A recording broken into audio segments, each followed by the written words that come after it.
Over 50% of Kenyans are unemployed. The infrastructure is really bad. The roads are unpaved. There's a lot of open sewage. On the other hand, they're lively. They're centers of commerce. There's a strong spirit of entrepreneurship. Mars didn't really have a business model for low-income and subsistence consumers.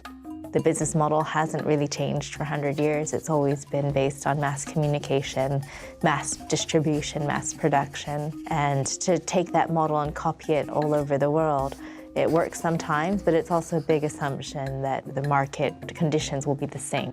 With Maua, the business model, operationally, we function on a hybrid value chain. So it's not Mars doing it alone. It could be with NGOs, churches, local community groups like women groups or informal networks that you utilize to find micro-entrepreneurs. But to succeed here, you have to partner with others. My work is part of a partnership between the Mars Corporation and the Said Business School at Oxford. So it's not a consultancy. We're not, going in and studying something, doing impact evaluation and leaving. It's really, we're developing these ideas together, we're sharing data, we're developing metrics together. So it's much more collaborative.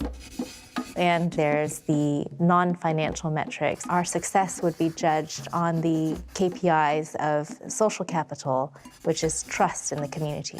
And if you can grow trust, then you can grow business transactions. And we would focus on the success of the individual micro-entrepreneur. We would look at the human capital. What skills were they getting over time? Are they happy with their working hours, with their working conditions, with the tools that they have? And we would focus on what they were earning to make sure they were happy with that. Across human capital, social capital, and shared financial capital, Maua has exceeded expectations. From a growth perspective, profitability and revenue perspective, it contributes a very substantial part of the Wrigley business in Kenya, which is why Maua is not referred to as a project anymore. It's a full business unit. When I see the young people who come to our share-out events, to me I see a lot of hope. We're really excited about the expansion and think that this business model can roll into other countries and other companies. What we started in Nairobi and Nyeri, it's been able to replicate into Asia and the Philippines and Indonesia, and we're building Maua in China. It's been amazing to see how people's lives have been impacted. And you talk to folks in the program and they're describing how they can send their kids to school or afford their own home and how they've improved their lives.